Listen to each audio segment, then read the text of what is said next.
Hey, Lori, Dennis Feidner. Thanks for sending that questionnaire back. So I'm going to walk down the list kind of in the same order that you filled it out, top to bottom.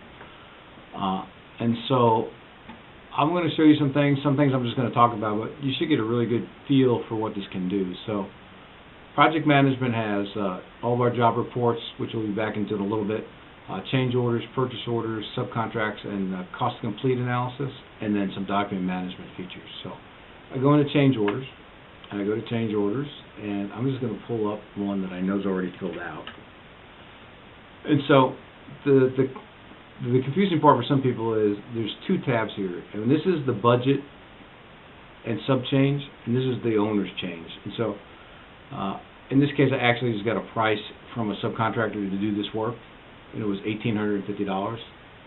And then I went back to the owner and asked for $2,400, but as usual, they only gave me $2,300. So at this point, up here in the top, this is an approved change order. So once it's approved, my contract's going to go up by the $2,300, and my budget or my cost is going to go up by the $1,850.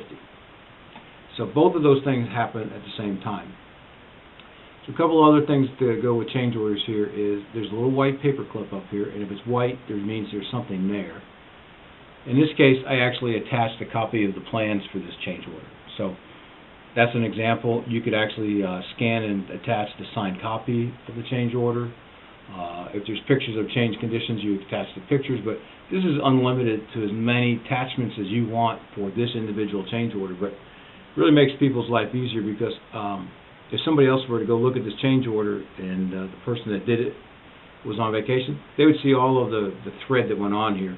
I could actually drag and drop emails into here, put an Excel spreadsheet in here. Whatever has to do with this change order is attached to it so somebody can see exactly what what's been going on with it. So that's pretty simple. This is what it would look like. Obviously, for you, it would have your logo and your company, but who is to, project, line description, any notes that we had typed in that we wanted to put on there. And then it kind of follows the AIA format where it takes you from the original contract, previous change orders, all the way through to the final contract values of today, and if we ask for contract time, contract time. And yes, we can change the form. So if you want some more verbiage down the bottom here, if you want to color this up a little bit, all of that can be done. And actually, with a couple classes online, you can do that yourself. I'm going to close that. I'm going to close that and that. And then the next thing, I'm going to close these up here. So security, if I'm on the project management total menu option, which I am right now, and I hit my function 7 button, I can set up groups in my security, and I can say, you know what, I only want the estimator and supervisor or superintendent to get into that. So I would say who could get into it. Then if I go down to job reports, I can do F7 again. And then if I go down to an individual report, I can hit F7 again. So each menu option is secured to a group of people, not specifically an individual, but you put people into groups, so it's a lot easier to manage the security. But it's by menu option, which is pretty nice to get people, accounting people out of project stuff and project people out of accounting stuff. So it works really well. I think I told you when I was on the phone, we had some specialty subs that were doing 8 to 10 to 15,000 jobs at the peak, back in 2005, 2004. They were doing just a ton of jobs. So number of transactions and records literally is unlimited. When we're printing up some reports to see how fast they print, on duplicate entry, I was trying to think of a good example to do that, but the best one I could think of, and there's a lot of duplicate entry taken out of the system, but if I wanted to go enter a payable invoice today, the date's already filled in for me, today's date. I'm going to put invoice number 15888, something like that. But in this case, I know I wrote a purchase order for this invoice, and so that is the purchase order, except that I didn't type it right, 989,900. So watch what happens when I hit enter here. It already filled in the vendor, it filled in the job, the description, the due date came from the master file, the discount date came from the vendor's master file, and these were all of the line items that were on the purchase order when we wrote it. So, if the world were right in accounting, and it never is, if that invoice matched this total, you save this and you're done. You didn't have to key any line items in. It all matched, and that's it. Let's say in this case that they back ordered this and you did not get that, then you would type a 0. It changes the total, and then the next time I bring this purchase order up, this will be the only item that has a quantity left to receive, and that will be taken care of. But that's a duplication that probably happened in your company today, where either it's a duplication or you're not getting this detail into your job cost records, one or the other. Same thing with a change order. The change order was entered, it rolled all the way through the contract amount. There's just so many examples of where we just do things one time. That really helps. I have 2 reports. I'm going to show them both to you. We have the over and under, and we have a bonding. The over and under I like a little bit better. Let me get these 0 jobs out of here. So it sorts them by current jobs, closed jobs, and the separate totals, so we can look at those. And then you can see the columns going across. And then estimated total of completion as well. So that is our over and under billing report. That's number 1. The other one is a little bit as far as columns. Let's get the 0 jobs. But that's typically what the bonding company wants. And hopefully that matches up pretty close to what you're doing today. And I assume that you're doing it by hand. So that's that.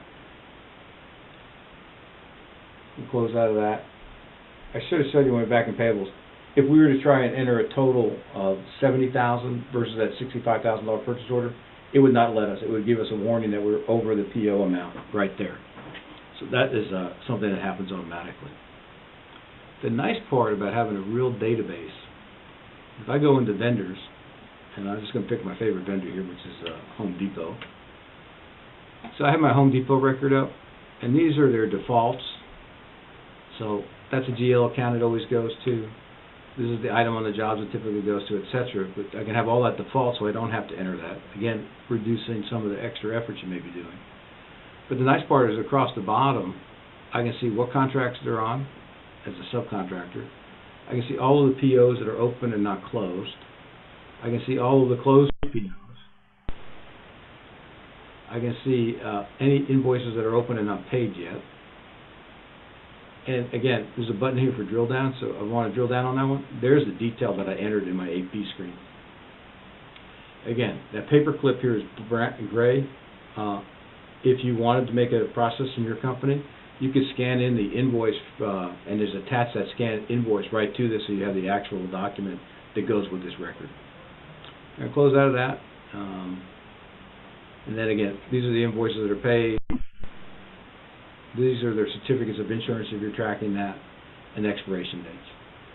So we do track all of those things. Certified payroll, obviously, is in payroll. Payroll reports. We have workers' comp report, certified payroll report. We also can do your union reports. I don't know if I can promise you that the union is going to take what we print off, but at least you'll have all the detail to back up their reports without having to do it by hand. But on the certified, this is the one people typically use, and that is one of them. We have a different one, but I think probably 95% of the people we know use this form, and then there's the other page right there. So that's it. Everything I've shown you so far is included as part of the product. Nothing is an additional to it. So payroll entry. I'm going to give you 3 ways to enter payroll. One is payroll processing. I just come in here. Whoops, wrong one. Time card. I'm just going to pull one that's filled out. Dates. It'll fill in the day. What job did I work on? What cost code did I work on? Regular, overtime, vacation pay, and then if it's prevailing or union, what pay group they worked as that day. So it'll bring in the right rate, and then the hours. And then the workers' comp code will come in automatically depending on what cost code you use. The workers' comp codes are tied to a cost code. Makes it a lot easier. So that's a way, that's entering a weekly timesheet. If you want, you can actually enter it daily. I don't know if I'll find one, but this is just the payroll for yesterday, Tuesday, and you would enter it similar to the way you just entered the other one. But the way most people enter it is using this here, and called our daily field reports. So these are the kind of daily field reports that guys fill out in the field, or women. And we actually capture all this employee information from the daily field report here. You know, what subcontractors were there, what equipment we used, etc. But the reason you want to collect it there is, one, that's a permanent record for the job that you're doing anyway.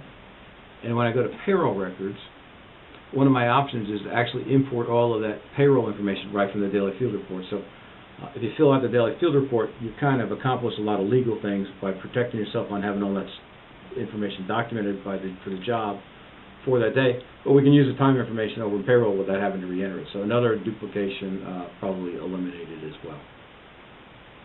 I'm going to close that.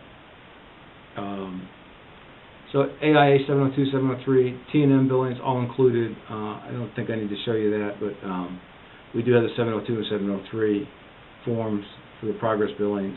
T&M is a great module, and you know, if we get down farther down the road, I can show you exactly how that works, but it takes a little while to demo it. We don't have agings per se. We like to call them call sheets. I'm going to go in here. So we do have an agent. I don't like it. We use Master Builder for our business. This is what we use to make our collection calls.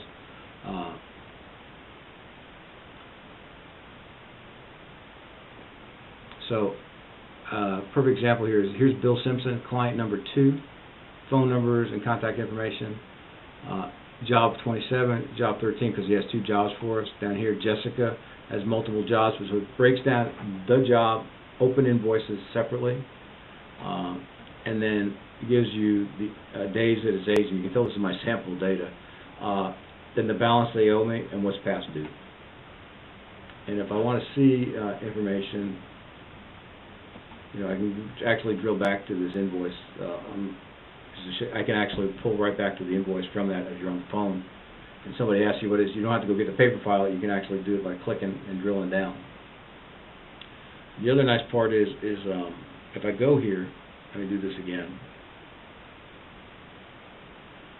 and you're on the phone with Bill or Pete or Jim or Sandy or whoever, and they say, wow, you know, Lori, I don't think I ever got that invoice from you.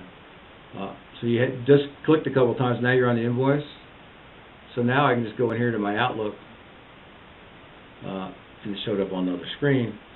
I pull them up and email it directly to them while I'm standing there, while I'm on the phone with them. Don't have to make a note to do it later, right in the phone, and then you can, while you have them on the phone, say, can you check your email, did you get it? And then you're done. So just makes a lot of things so much smoother to be able to do things like that.